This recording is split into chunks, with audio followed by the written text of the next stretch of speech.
Guys, so we have a pretty exciting video today. I'm here with Dave, longtime friend. We've known each other at least in detail about 10 years. Dave, you're a big fisherman, right? Yes. You've been fishing your whole life? Yes. All right, and Dave has come up with a solution to load his 12-foot aluminum fishing boat right here. And you said that weighs about 105 pounds? Yeah.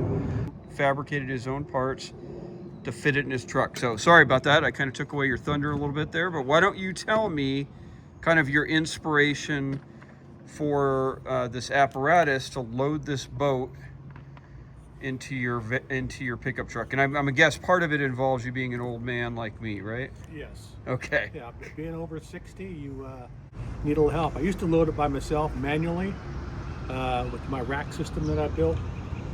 It's doable for one person. However, I'm afraid I'm going to hurt myself one of these days, so I started looking on YouTube and looking at videos for other boat loading systems, and I found a few that people have done.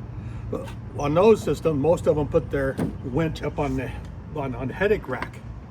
I decided to do mine here at the tailgate.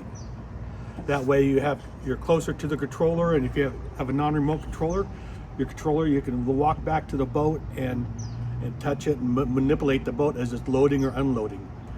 People with the ones at the front, it's a lot harder for them to do that. First thing, we'll look at the headache rack. This headache rack, the basic here is from Back Rack. It's a Canadian company. And how I modified it was, number one, I had to increase this height and more height, so then I just added another one on top underneath here. So you're taking an existing factory Back Rack, or not a factory, aftermarket part. Yeah, and then modified it, just made it higher. Okay. And Back Rack sells these like antenna holders, but I use those so the boat won't slide back and forth, just as a safety. I like it. Keep it in there. First tested the system with the winch. This headache rack would bend backwards, and I drilled a hole through this thing here, put this bolt in, cut a little notch out, put it here, cut this angle, and just welded it on the back rack here, so it won't bend backwards. Now it's a lot sturdier. Yeah, the 2 by 1 inch rectangular steel go this far, so I had this aluminum tube here, this much. There's nothing covered up here. See, it's inside. It's in this casing. Okay, I see now. Right? Okay. But it was bending too much over here, this casing here, so I just added another piece of 2 by 2 angle iron all the way out. Okay. So it wouldn't bend. Yeah. These holes are. This is a Ford F2. This is a 2024 Ford F-150. These holes are already there. Just a factory. From the factory. Just a factory So hole. all I did, have it so I can stick it in there, and then these slide in and out. Stays connected to the boat during transport. That way it keeps it also from going back and forth. So I put those carter pins in. No, I know Find you. the hole. And then these brackets, and all it does is sit down here. Oh, right in the existing. Yeah. So you got that one. Then you just got to play around what height you want it. So it goes in there. Yeah. Welder. I do a lot of welding projects, so I just put that in there. This piece is just so it doesn't move back and forth.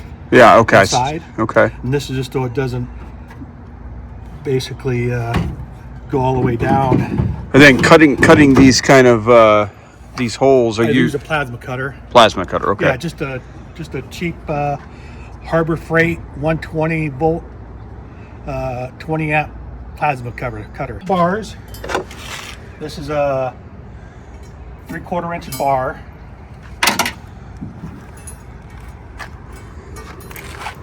And all this does, you put it in here.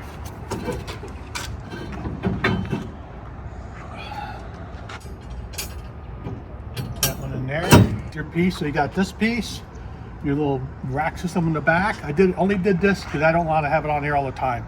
People buy those, construction type Oh, I see. racks, and they can use that for their boat too. But I just made this modular system so I can take it on down. Plus, I got a smaller bar that goes across here when I haul real long lumber.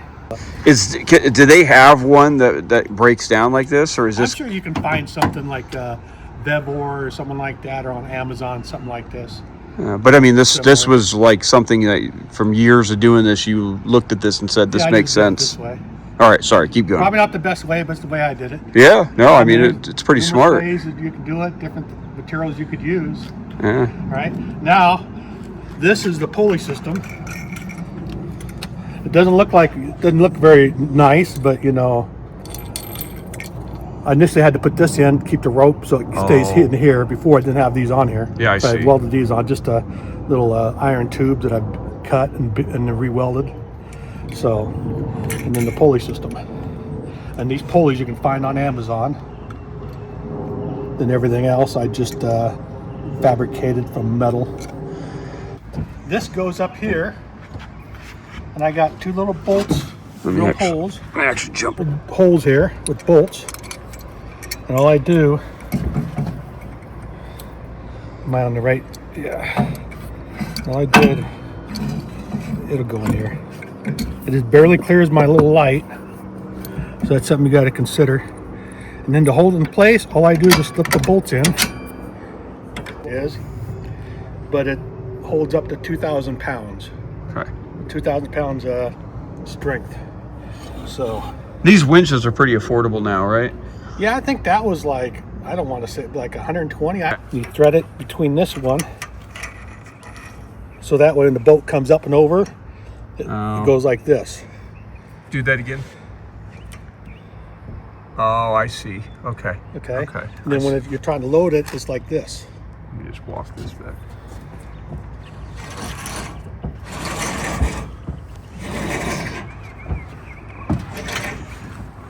This is really clever, Dave. This is really clever. This just being powered by Yeah, just a 100 amp lithium battery. It's my battery I use for my trolling motor. so it's got dual purpose. Yes. Oh, I love it. You want to load it, the stern is up against your tailgate, but you don't want to hit your tailgate. Okay. So this is just left over from a closet thing that we did, project I did. So I just fabricated that. It has a little stopper down here. It's by 1 inch seat channel, rectangular tube I should say. And it fits right in there in the receiver. You want to line the boat up. One on this side, the other on this side, so just make sure that this thing is in between those two hooks. Helps guide it in a way. On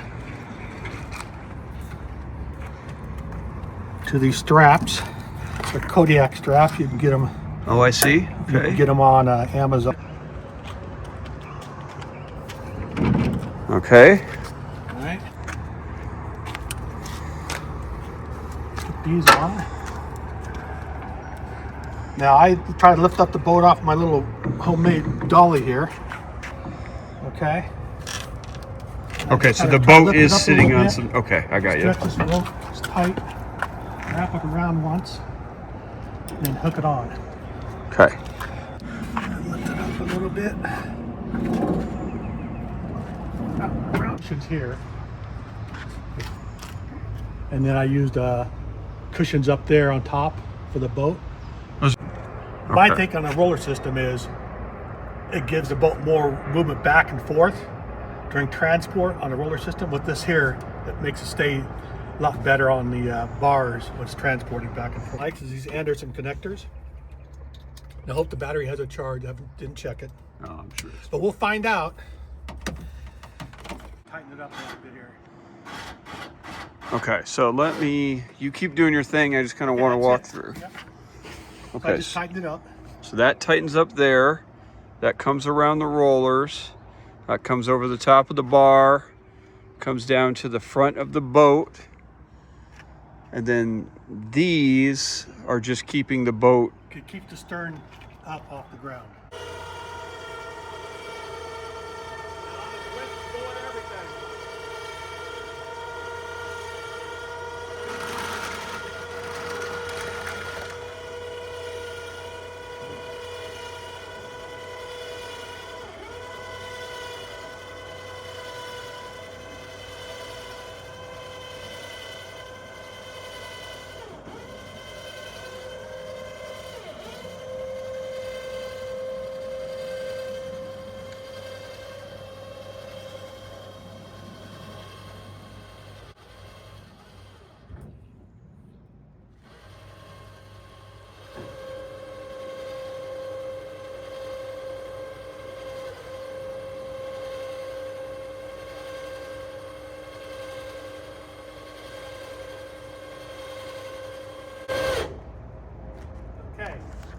right about like that. Then I'm going to manually push it a little bit. I have to be right here about between the K and the C on this thing here, because I pull an RV trailer. I see. Okay. So I just keep pushing forward until I'm about there. So there we go. Then I always push these back because they move back and forth a little bit. And then I make sure the front is straight.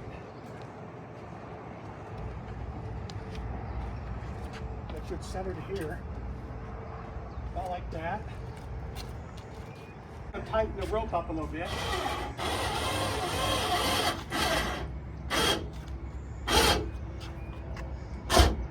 Just gonna tighten it up, just snug, and I'm gonna leave it there for transport.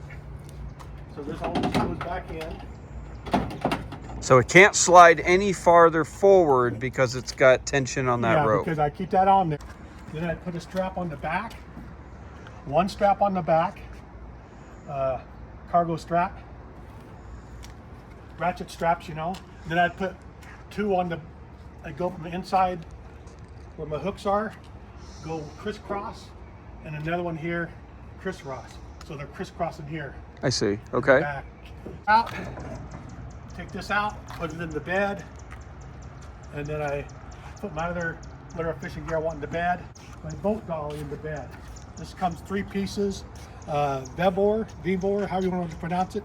Sells it on Amazon, real cheap, less than 150 bucks I think. Load it in, and then when I take it, then I put it together. When I get to the lake, I put it together. I just put it here behind the truck.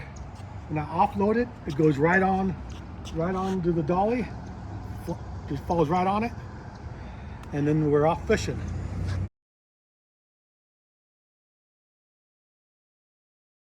Pull it back, unstrap everything, the cargo straps, the red stuff we had, unstrap it. Then we're just going to pull it back.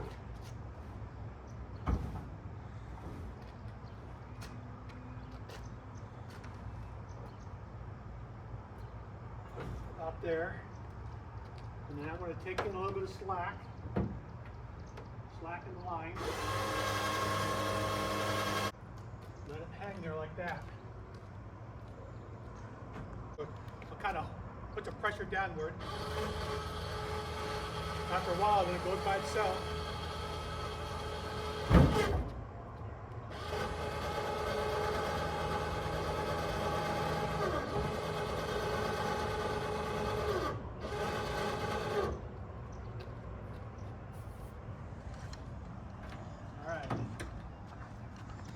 And every once in a while, it'll get off this top pulley.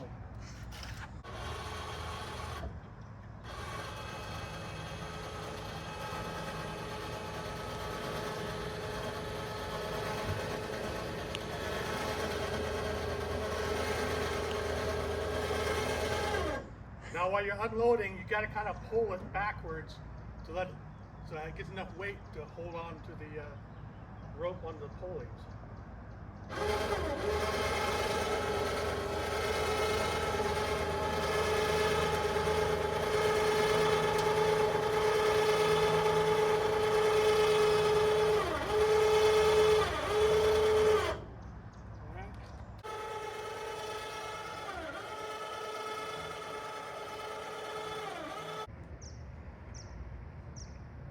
Dave, I got to say, I'm genuinely impressed. Obviously, I'm a little bit of a boat novice here, so I didn't know what quite to expect, but that was way more impressive than I thought.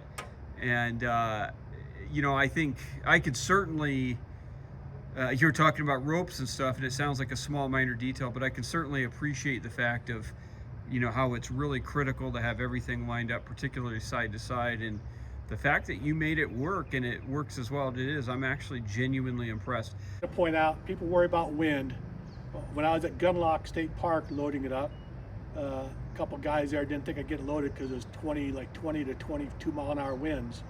It doesn't bother as long as you head it, as long as you have it. If you're loading it, make sure you're into the wind. If you're unloading it, be downwind, so the wind is at your back. I see. You know, so the wind at the hood of the truck coming at you, if you're loading it, unloading it, make sure the wind is coming the opposite direction. Well, let me ask you this. I know you did all your own welding, you know, you did all your own paint, you know, you did the finish on there to prevent corrosion.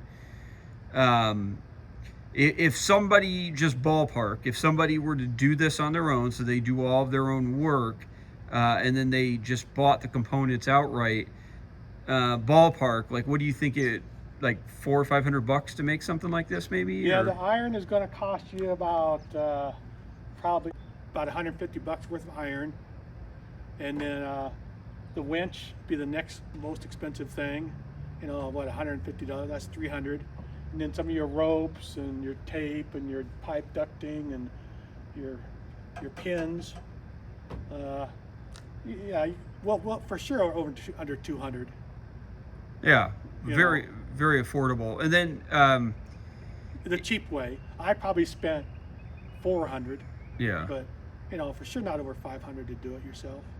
Is that just a MIG that you used? Yeah, I just use a little MIG welder, a 120 volt, 20 amp MIG welder from Harbor Freight. Super, super impressive. I appreciate you sharing. And I'm sorry, anything else you wanted to add? No, that's it. Okay. And I'm sure a lot of people might have a few questions, and if you do, just throw it in the comments, and I think between Dave and I, we could work to get those answered. But I love this. I love, and I also imagine, I know you just talked about buying some of the iron, but I imagine, like, if a person had already done some welding, they might actually have a lot of just kind of scrap laying around, you know, and you know, looking at some of the wood stuff like the home trolley and the you know, and the stop on the that you used in the tailgate hitch there for the stern of the boat, you know, that's all like scrap wood and stuff that a person would probably have around the house. So Yes. very impressive. Thank you, Dave, for sharing. I appreciate it, You're my welcome. friend. Okay, enjoy, guys. All right, Dave, a couple safety items and limits to the system. Why don't you go ahead and lay that out? Okay, first, the first safety item is when you're bringing your boat up or bringing it down, try to, as you saw in the video, I kept on trying to keep to the side to maneuver my boat. Don't get right under it when it's coming out and hold it underneath the hole or something or other in the middle of it. Stay to the side. That way if a rope breaks, it won't fall on you. Mainly it's just designed for a 12-foot John boat, which is about 105 pounds. Having a 14-foot boat on this type of a pickup, your bow will probably end up over the windshield area. And if you had another bracket to hold the bow on here, that'd be fine. Then you can strap it down onto the bracket up here, but I don't have none. Problem is, if you don't have a bracket and you have a 14-foot and the bow is here, that wind is going to come up and catch the front of that boat above the hood. So my wind comes off the windshield, and theoretically, as far as I know, it goes up over the boat. So I don't need another bracket up here to hold the bow in. Yeah. But a longer boat, if you go over the windshield, past the windshield, you should have another bracket up